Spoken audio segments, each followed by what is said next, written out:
daan foo xel du tàmmu jikko Tanja, daga boy joy wa? Daga boy joy ni ñam kena mun day kena mun bari xare ndaw la. Chuka kuna weli mi jano kina gasa mi jam jino edanam Chuka kuna weli mi jano kina gasa Belam hedima chagalam duuɓe ɗen jaari holtude ndewi cukaagu ne weli on saha min mbeyi ko yifo happo wiya kañum jeyi huunde fof gollo wiyata kañum teyi fure waya tefe ko bonni fof yaafe yaara noon bojel ma funteede mawna konge noppi ɗimin kaar noon woora noon haɗe wadde gedda fijo ɓonta ko paɗe ñalla hiire bedda añinande horo mbaɗe ko mbaɗa haalde fof ɓe keɗi ko jiɗa fof ko ɗum ɓe jiɗi ko jiɗa e gite fof ne mawni mi joji suka ene kaw Salam Camara ba muccande ay tout gri gala ñu ngi EDECœur dox social orphelinat bi ñu ngi fii ak Sayna mu expliquer ñu naka la ko gaay organiser ba activité ak démb événement bi jotoon jàll hôtel Oasis gaay jotoon fa jël ay prix tey ñu ñëw EDECœur war a doxi social Sayna siyaar nañ la. Big bro salaamaaleykum gars yi comme sànq bon démb ni ma leen ko waxee woon rek on est toujours dans les 72 heures œuvre sociale bi démb on a fait la cérémonie de remise des trophées aujourd'hui nous sommes à EDECœur l'orphelinat EDECœur dirigé par maman Géraldine ak œuvre sociale bu sargal bi def tous les ans cette année nag on dafa am beneen aspect boo xam ne waa compagnie sucrière sénégalaise ñoo jóge ba Richard Toll ñëw def seen appui avec une association de la place boo xam ne dañ ñëw appuyé waat gën a soutenir équipe association bi parce que dañ gis liggéey bu gars yi di def dañ gis liggéey bu Ibrahima Sissoko di def ak jeunesse Tambacounda surtout les acteurs culturels des cultures urbaines de Tambacounda. waa journal sargal ñoo la dox si tey di la laaj maama yow nan nga dundee fii ak orphelinat bi ak xale yi nan ngeen dundee fii. waaw xam nga orphelinat d'abord c'est le cœur c'est pas ni la richesse ce n'est autre que le cœur. D'abord je vais présenter la créativité de l'orphelinat. Je suis aide infirmière de profession. De là j'étais au centre de rééducation nutritionnelle. Je voyais qu'on récupérait trop des enfants nutris dus à l'orphelinage. Et que, vous voyez, on est en Afrique, dès que le mari perd sa femme, c'est la grand-mère qui essaie de faire téter l'enfant, alors que l'enfant, la grand-mère, après la tétée du père, la grand-mère n'a plus de lait pour faire téter son petit-fils. Alors de là, les enfants revenaient au centre de réhydratation avec une malnutrition aiguë. À l'orientation, parce qu'on n'avait pas de structure à l'époque au niveau de Tamba. Quand on les orientait au niveau de Dakar, ils n'avaient pas les moyens d'aller. Et ils revenaient presque avec les enfants mourants. C'est de là que j'ai eu le cri de cœur. Je suis allée voir le médecin-chef district à l'époque qui était Diawara. Je lui ai dit qu'il faut qu'on ait une maison d'accueil pour ces orphelins. Il a dit, mais Géraldine, ce sera dur, rien n'est facile dans la vie. Avant que les Occidentaux ne viennent et nous créent des structures, il vaut mieux que nous aussi qu'on essaie de nos propres et de nos maigres moyens et de l'amour, parce que nous tous, nous sommes des mamans. Ceux qui ont perdu leur maman n'ont rien fait au bon Dieu pour qu'ils leur prennent leur maman. Et les mamans qui ont rejoint le Tout-Puissant aussi n'ont rien fait au bon Dieu pour qu'ils laissent leurs enfants ici. Nous tous, nous sommes des femmes. Et ci olof kenn xamul dangay jur rek jigéen day ji rek comme tool rek xamuloo ki ñëw lekk di ñëw buddi ci meññeef bi mu dund ci comme jigéen dafay jur te du xam kuy jëriñ doom. C'est de là que j'ai commencé. C'était une grande association. On travaillait de maison en maison. D'abord, on récupérait les malnutris de maison en maison. quand j'ai demandé à ce qu'on fasse des cotisations, c'est de là qu'ils ont dit non, une association, c'est pour avoir de l'argent. J'ai dit, ah bon, moi je ne l'ai pas créé, je ne vous ai pas invité pour qu'on cherche de l'argent. À l'époque, tu savais, avec les GIE et consorts, alors ils m'ont laissé le récépissé. Alors je suis allée, je suis conseillère municipale. J'ai vendu mes terrains, j'avais des cantines aussi, je les ai vendues pour créer l'orphelinat. Ce n'était pas facile. 2006, 2007, le tribunal a commencé à me confier les enfants. Et le jour que des Espagnols sont venus pour créer une pouponnière, le président du tribunal leur a dit non, non, il y a déjà une dame qui est porteuse de projet, elle est prioritaire. Et elle est sénégalaise, elle est native de Tamba. C'est comme ça que si vous voulez, vous allez collaborer. On a fait une convention de 2 ans. Après les 2 ans, parce que ce sont eux qui paient, c'était à 50%. La prise en charge de l'orphelinat avec les Espagnols, c'était 50%. Les autres 50%, c'est moi qui cherchais avec les mécènes. Les 2 ans sont finis. Alors, on a été l'objet d'expulsion de là où ils nous avaient logés. Il y a un bon, comme cabinet Kabadjakité, qui m'a demandé, un jour il est venu rendre visite à l'orphelinat. Mais Géraldine, c'est comme ça que tu vis, on te voit dans la rue là, comme une folle là, c'est comme ça. J'ai dit non, il ne s'agit pas de crier et de pleurnicher, parce que bu boobaa yow ñëwuloo jaamu yàlla dafa fekk yow sa bopp nga ñëw wutal ma ne boo leen ñëwee ba gisal seen bopp là vous verrez ce que l'impact bu mu am ci la ñu commencé wuri ba tamit. Il y a eu un basketteur qui avait amené un conteneur de 40 pieds avec aussi, ça a servi à toute la commune. Et c'est de là à la présentation de ce conteneur que Wuriba est venu rendre visite à l'orphelinat. Et ce jour-là, il a vachement pleuré. Il a dit, mais Géraldine, je n'ai jamais su que c'est la vie que tu vivais. J'ai dit oui. De là, il nous a offert une parcelle. Et aussi, il a octroyé une subvention de 500 000. Alors, ce n'était pas facile. 2006, quand j'ai commencé à déposer les papiers et la demande de parcelles, aussitôt, comme que je suis politicienne et ma maman m'a retirée de la scène politique, ils ont dit que le tissage de perles que vous voyez à Kédougou, c'était mon projet avec la première dame, l'ex-première dame, Madame Wade. Ils ont allé dire que mais Madame Wade, Géraldine vous a trahi et tu vois, elle est en train de faire des démarches pour l'orphelinat. Il a dit, ah bon? La même semaine, il a demandé à ce qu'on octroie, il va amener le village d'enfants SOS. Ils m'ont dit, il faut que je collabore avec le village d'enfants. J'ai dit non au gouverneur. Je suis libre. J'ai mon statut d'association. Je suis libre de mener là et quand je voudrais mes activités. On n'a même pas le même statut avec le village d'enfants SOS. Et quand la justice a déploré cette attitude, il a demandé au gouverneur, vraiment, on a fort besoin de l'orphelinat. C'est de là qu'il a donné l'autorisation de la créativité, de l'ouverture. L'ouverture de l'orphelinat fut le 29 du mois de juillet 2007, à la présence de l'actuel procureur de la République, Bassirou Gueye, et Mamadou Diouf.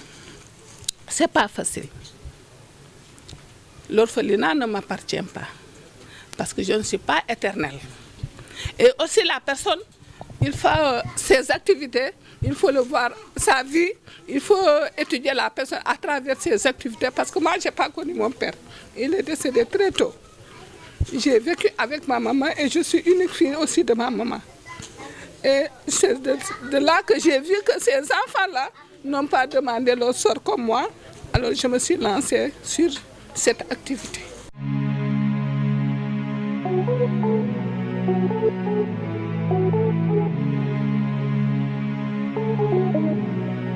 ci événement yi réseau culture urbaine Tambacounda di organiser chaque année. Bon, on est à la troisième édition festival Sargal léegi yow lan mooy sa impression ci li gars yi def nii Ibrahima Sissoko ak rappeurs yi ak tout le mouvement des cultures urbaines de Tamba yow lan mooy sa impression ci acte gars yi bi ñu posé nii. waaw maa ngi nuyu ñëpp bon acte la boo xam ne du ma bett parce que maa ngi bëgg a yàgg Tamba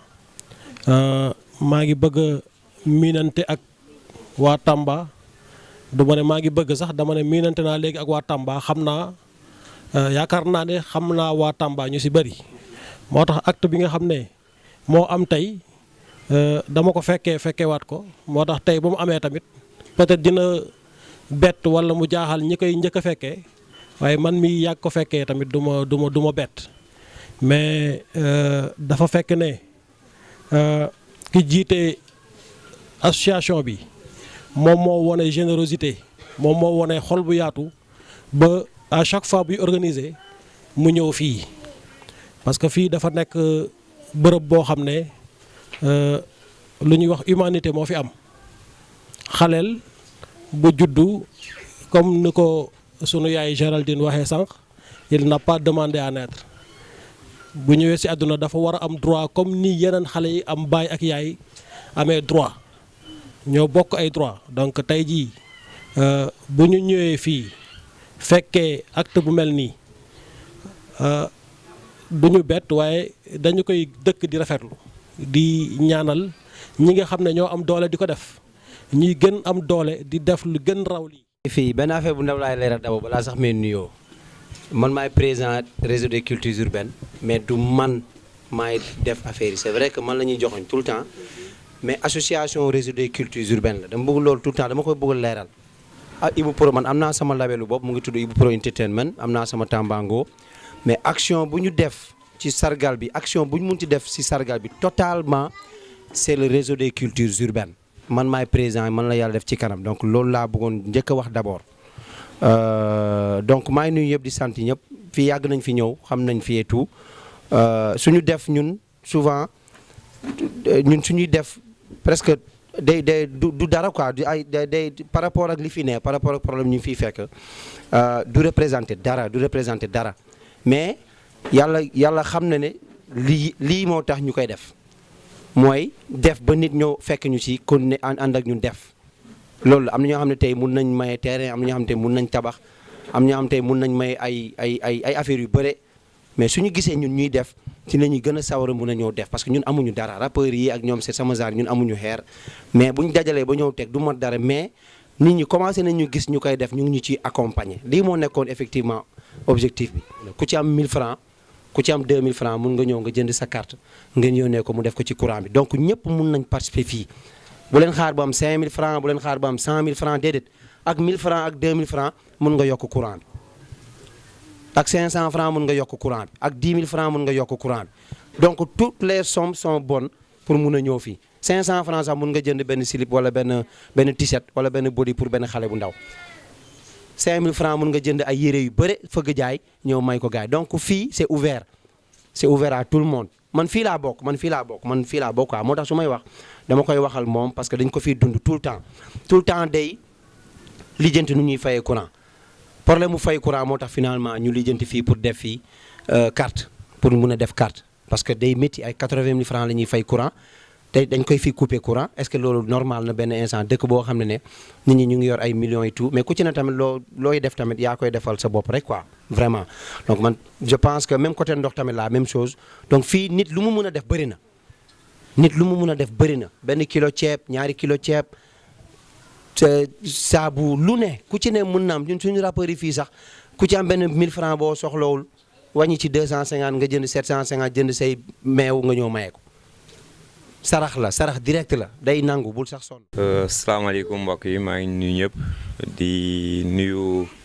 la maman Géraldine di nuyu xale yi aussi yu fi nekk je pense tey ñoom suñu raison d'être quand même fii tey bés bi ñoom ñoo ko moom je pense que seen sago mooy di am bés yi chaque jour je pense c'est important pour ñoom c'est vrai que xaw na jafe wax ci contexte bi parce que je pense même tout à l'heure maman bu mu doon wax c'était un peu émouvant quand même. Bon, di gërëm également Ibou Sissoko qui est l'initiateur, le promoteur effectivement. Ñun en tant que CSS genre action yi dañ ko mën a jàppale. Je pense qu'on est une entreprise économique. Suñu raison d'être mooy liggéey produire sucre jaay ko am bénéfice mais bénéfice boobu dañuy xalaat population yi dañuy xalaat communauté yi pour le bien-être des communautés loolu mooy firndal tey suñu ñëw c'est vrai bu ñu ñëw l'idée c'est juste sargal bi mais après mu ne ma am na orphelinat une visite de l'orphelinat au niveau de Tambacounda et dama ko wax directeur général bi systématiquement il a dit qu'on fasse un don de sucre mooy don sucre bi te sucre bi c'est lu ñu produire la moom lañ am ñun xam naa ne ñëpp soxla nañu ko surtout ma xale yi parce que ne sucre wax nga lekk doomu aadama il faut nga lekk sucre bi mi ngi jëm ci xale yi en même temps ci personnel d'encadrement bi également directeur général loolu la wax exactement te lii du une première fois pour la CSS je pense ñu ngi jàppale mooy pouponnière bu Médina pouponnière bu Saint-Louis également ñu ngi leen di jàppale tout le temps ay dons de sucre yu xale yi di ci jëfandu. Je ne vais pas être long juste remercier encourager la maman je pense c'est pas du tout facile c'est pas facile xale yu nga jurul jàpp leen def leen comme seen doom jox leen éducation may leen lekk may leen ndox sangu leen lu ko wax nga ko l'orphelinat c'est un cœur ku am cœur moo mën a def loolu vraiment ñu ngi lay encourager di la ñaanal yàlla nga fi yàgg yàlla na nga lekk njëriñu xale yi yàlla na mag fii ba Inch'Allah peut-être dina am ñuy liggéey même compagnie sucrière sénégalaise Inch'Allah ñu ngi koy ñaan yàlla Inch'Allah merci beaucoup et j'espère que du nekk une première fois ici on y reviendra Inch'Allah merci beaucoup. Salaamaaleykum wa rahmatullah man c'est Mariam Sissoko maay coordonnatrice régionale bu taxawu pouponnière yi association la comme ni ko grand Ibou waxee bu mu juddoo yàggul mois de septembre 2018 la juddu mu ngi juddu nag ci benn contexte bi nga xam ne kon lii la nii la rek parce que suñu présidente Ndeye Fatou Lo elle est enseignante à Kébémer elle est de Thiès dafa doon doxantu benn jour dans Thiès mu doxantu ba buntu orphelinat dugg xool xale yi nu ñuy dundee et tout cela alors qu'elle est mère en plus actrice d'éducation affaire bi mu tooyal xolam bu mu ñëwee mu convoqué une réunion woo ñu ñun ñii yëpp ñu waxtaan ci saa si gars yi xol yi tooy ñu def benn cotisation noonu dem décanter benn situation d'urgence par la suite noonu la ñuy kii on s'est mobilisé on s'est dit que pourquoi pas am na sûrement partout dans le Sénégal. kon dafa di loo xam ne xale tamit dañu war a respecter seen humilité c'est pas toute une première ndax jibee ngi ne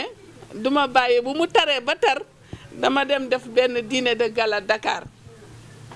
ki ma ñaan ma jox ko première édition bi mi ngi nii xam na li ci xew yépp ak li ci dugg dara laa ci gisul ñoom a ngi nii woowuma leen sax dama jékki-jékki rek gis Gibson ci scène bi kenn bis ma gis ko ci scène bi Papis Gelogal ak waa Safari dañu ñëw tëgg seen tëgg ñu ngi tëgg seen single suma doom moo leen woo ne ñu ngi fii le 20h wooñu mi ngi nii du ma bàyyi ma fan bi bu mu yuuxee ci scène bi dama daanu jooy te waxuma ko kenn bis la même chose elle est de Kédougou kon nag xam naa ne yéen ñi xale yi nekk fii yëpp de près de loin yéen a ngi may suivre duma def lu dul di leen di gërëm bu mu méttee ba métti tamit xam nga ne chaque vacances war naa am véhicule ma jël xale yi yóbbu leen ay Mbour ñu découvrir yenn kii mais aw ma moyen pour jël xale fii sax xoolal démb rek xale fii la commencé di calli ma teg ko fii dama dox balaa hôpital mu gaañu sama loxo ndax ñàkk moyen de locomotion moom mu ñëw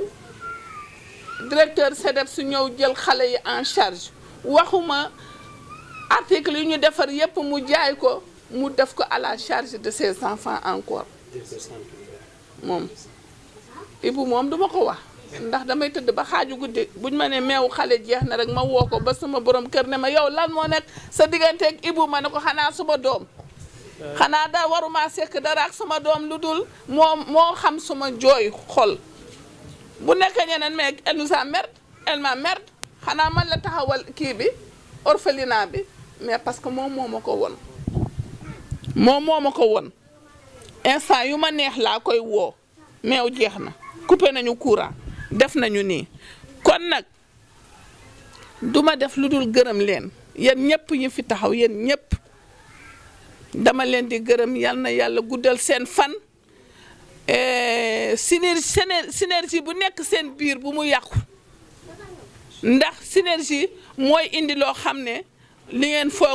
ngeen foogul kii alalu yàlla la yàlla moo ne sama alal bopp la bu fay di am man maay fay jëlitu yàlla laa bu fay di am bu leen seet turu Géraldine bi dama tuub Sofietu laa tudd jëlitu yàlla la te damaa gëm yàlla nee na bu fay di am moom man awma seen fay damaa am idée de créativité mais barke bi ñun ñëpp ñun ñoo koy bokk duma leen ci ëppale de ndax lan du suma doole du suma kattan du suma am dañu ne feccum liir bu neexee yaay jee kii mbagg yi te yéenay sama yaay xel du taamu jiko dundu gu rax jooy gu ne xamul solo yi cuka kuna weli mi jano kina gasa mi jam dino edanam cuka kuna weli mi jano kina gasa belam hedima chagalam duuɓe ɗe jaawi holtoɗe ndewi cukaagu ne weli on saha min mbewi ko yifo happo wiya kañum jeeyi hunde fof gollo wiyata kañum teyi fure waya tefe ko bonni fof yaafe yaara noon bo jelma funteɗe mawna konge noppi ɗime yéen a ngi ci journal sargal hip hop Tambacounda ñu ngi ade kër ak waa NBR Fall Nafsu Ruku Jinne team Bichar ñu ngi bëggee ñu ngi wax ñëpp di initiative bu nice la di wax ñëpp lañ ci sukkandiku lañ ci jàpp parce que xale yii nii amuñu ndey amuñu baay ay jirim lañ gisuñu seen papa gisuñu seen yaay gisuñu kenn ku ci jàpp yàlla jàppale la waaw ñun nag ñu ngi woo ñëpp ñu ngi woo xoolal àdduna wërngal képp ki nga xamante ne bii yor nga sa koom nar ko dugal ci leneen pourquoi pas nga ñëw dugal ko fii nii parce que lii dafa nice quoi jël sa 100 francs def ko ci pour lenn ëllëg ñun ñëpp yor nañ ay doom yor nañ ay soxna mun nañ dem bàyyi fi suñuy doom te kenn duñu ko jàppale maire bi li muy def nii dañ ko war a soutenir jàppale ko te yàlla tax ku am sa 100 francs am sa 200 am sa 300 xeebu ñu lenn quoi na nga ko ñëw nga dugal ko fii nii parce que fii dañuy couper gars yi ay courant di leen booy des fois duñu am lu ñu coob affaire yi demee noonu métti na trop quoi gars yi nekk Sénégal di jël seen xaalis di ko dugal feneen seen xaalis bi ñuy jël di ko dugal feneen xaj na feneen quoi fii la xaj parce que jël sa xaalis di ko dugal ci ay affaires yoo xamante ne mooy loolu fii am nañu fiy jënd ay oto 300 ay oto yu 300 millions xam nga lan ay di tabax ay kër mooy loolu noonu nañ ko ñëw def fii am yàlla am yonent bi am alxuraan quoi man moom franchement parler lii maa ngi koy rafetlu di ko bëggee quoi. Sokondig maa ngi bëggee di ziar ñëpp. gis ngeen gars yi li xew lii nii moom lu am solo la quoi c'est social xam nga di nga am yàlla di nga am lépp parce que déjà xam nga lii affaire de xale la jirim ñu xamul dara amuñu papa amuñu yaay ku ci jàpp rek yàlla jàpp ci yow loolu amul solo quoi maanaam loolu dañ ko xaatim ba pare dafa wàcc ci alxuraan wàcc feneen ak feneen quoi yéen a ma gën a xam kon benn affaire rek la ñuy lancer en tant que acteur culture urbaine waaw en tant que membre Ruku Jinne team bu Tambacounda li may wax mooy gars yi nañu bàyyiwaat xel ci jëf yi quoi nañu xool jëf yi quoi nañ jàppale xale yi quoi moment bi léegi boo xoolee image yi li mu wax vraiment daw na yaram quoi booy dañ leen war a support bu baax a baax en plus dañoo war a xool Dóor Ibou ngan di congratulation xam nga ak réseau culture urbaine bi yëpp parce que gars yi li ñuy def nii xam nga dañ ko war a wone ñëpp a ko war a xam quoi une fois de plus aussi ñoo ngi lancé appel képp koo xam ne yàlla dimbali na la nga jàppale xale yi boo jàppalee xale yi aduna wërngal këpp nga jàppale quoi loolu laa am li may wax bëgge what's up